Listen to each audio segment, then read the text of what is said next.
Welcome to the show. Don't forget to like, share, and subscribe. Now, for those of you who have followed the channel for a while, you know that I've had James McDonald on the show in the past where he discussed kind of his firing from Harvest, gave his side of the story, and all of that. Now, comments about that podcast have ranged from, why are you defending this man? He is evil, and he threatened to put child pornography on someone's computer, which, by the way, was obviously a joke, all the way to high praise for McDonald and the work that he did in his church and how it changed people's lives, saved their marriage, and all sorts of other things.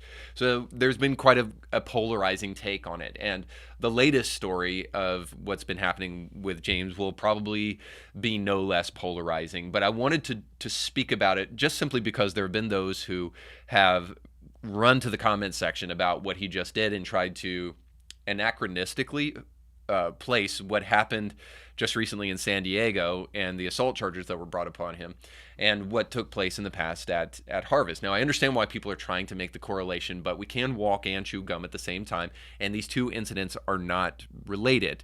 And as we dig into the story, hopefully we'll try to find some place for nuance, but suffice to say, I've already given a brief tertiary glance at the story, but James McDonald was in San Diego. Somebody hit the back of his car. A woman came out of the vehicle, ran towards him, and then what happens after that, we don't really know, except to say that James McDonald was charged for felony assault on the woman and was arrested by the police. So this 59-year-old woman is now asked charges to be pressed upon him, and we've still yet to hear completely what took place and what those charges look like and all of that. But needless to say, it hasn't stopped many mobbing upon James McDonald to declare that what happened at Harvest was absolutely justified. And here yet again, we have evidence of this man being an evil human being. Now, let me just be really clear. I'm all for the Christian mob, right? I feel like we should use our powers for good, and we should be using our influence to actually influence people beyond just getting likes on social media. We should actually be changing the culture. So I'm all for the mob jumping on an idea or a story and making sure that the truth is heard in the midst of it. So I'm fine, like when Carl Lentz comes out cheating on his wife, and for the people that come out and cry out for his job. I think we should do that. But we need to do that when we know what we're talking about.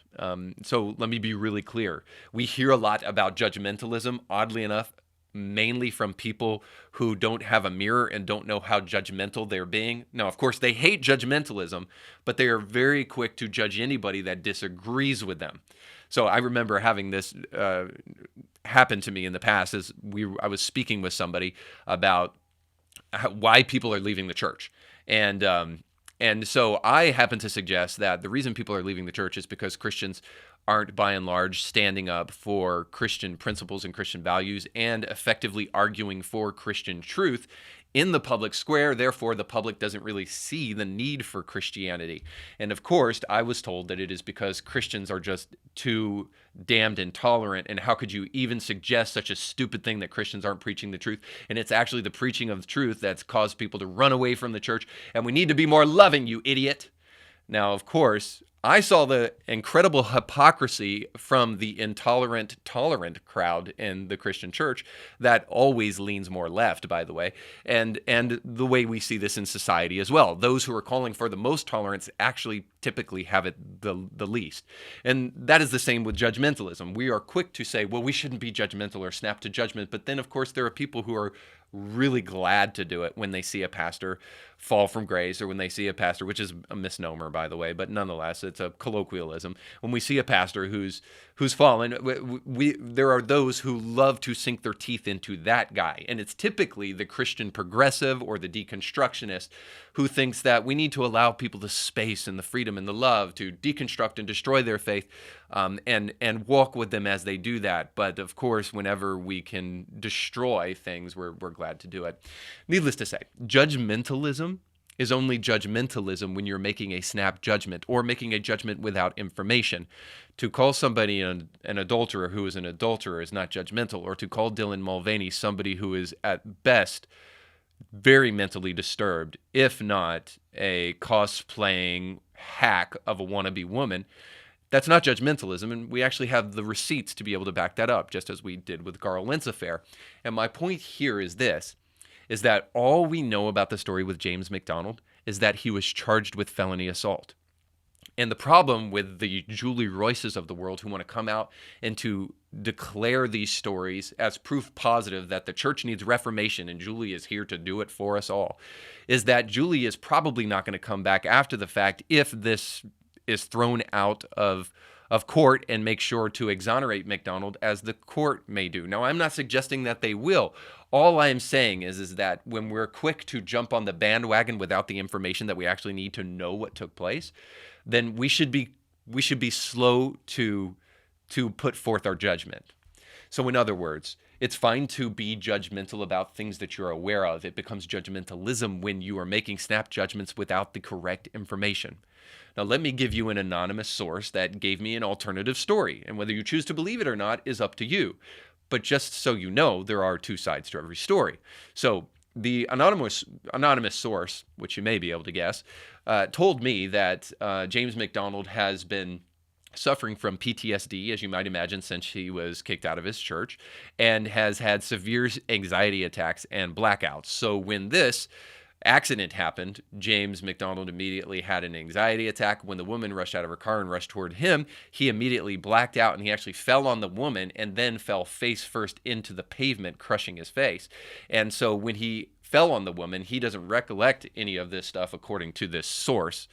When he fell on the woman, there could have been damage that was done to her, but that was not damage that was actually done physically and intentionally in an intentional manner, needless to say. And so there's a court brief that is going to be filed, if it hasn't already been filed, that this event was an accident and was predicated upon a blackout, but not actually a direct physical assault. Now, I'll be the first to admit that sounds like one heck of an alternative story, but it's also somewhat plausible to believe that somebody might be going through PTSD, have anxiety attacks, and blackouts, and that may be what happened here. All I'm saying is this, is that until the facts come out, we should reserve our wild-eyed judgment about what actually took place until we actually know. So we should actually have the humility to suggest that, sure, let's talk about it. Let's discuss back and forth, but that we don't have the information that is necessary to really, really understand what took place. So talk about it, discuss it, do what you will, but have the humility to understand that you don't know what took place. And that humility will create a space for nuance. And this is my big problem at the end of the day, and where this comes back to the Seaker Church. We aren't creating the kind of Christians who are nuanced thinkers in the Christian church, and we're worse for it. We're creating Christians who are quick to castigate those who represent established Christianity, because the seeker-sensitive movement has made us believe that those who basically hate everything that Christianity stands for, hate its values, hate its God, they're the ones that we really need to be sympathetic towards, rather than sympathetic to the Christians who are actually within the four walls of our church. Well, I've got news for you. The way the disciples loved each other was a testimony to the world, not necessarily the way the disciples loved the world. Of course, both of those things are not mutually exclusive. We should do both. But my point to you is this, is that if the seeker-sensitive movement has positioned our target so far away from our fellow brother and sister in Christ, and caused us to think that actually the way we really need to love people is by making sure we win the favor of Kim Kardashian and try to get her to come preach at our church, well, then we have vastly misunderstood what actual Christian benevolence looks like. And we've confused it with human sympathy. And this is my problem with the Seeker Church.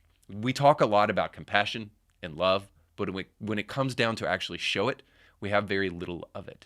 And perhaps we should be able to show it to a man, regardless of the situation, who has nothing to offer. And by that, I mean this. Those who want to apologize for, let's just say, a Mike Todd and say, well, Mike Todd meant this when he said that. And they want to sow this kind of understanding for Mike Todd, especially when it pertains to our next story that we're about to jump into. They want to give understanding to Mike Todd because Mike Todd actually offers them something. He's a young black man at a thriving, growing church in Tulsa. And so to side with Mike Todd puts you in the in crowd. But now to side with James McDonald, that's a man who's been basically blackballed from the Christian community, and there's nothing to gain from him. And so I'm not going to try to sympathetically understand his story whatsoever.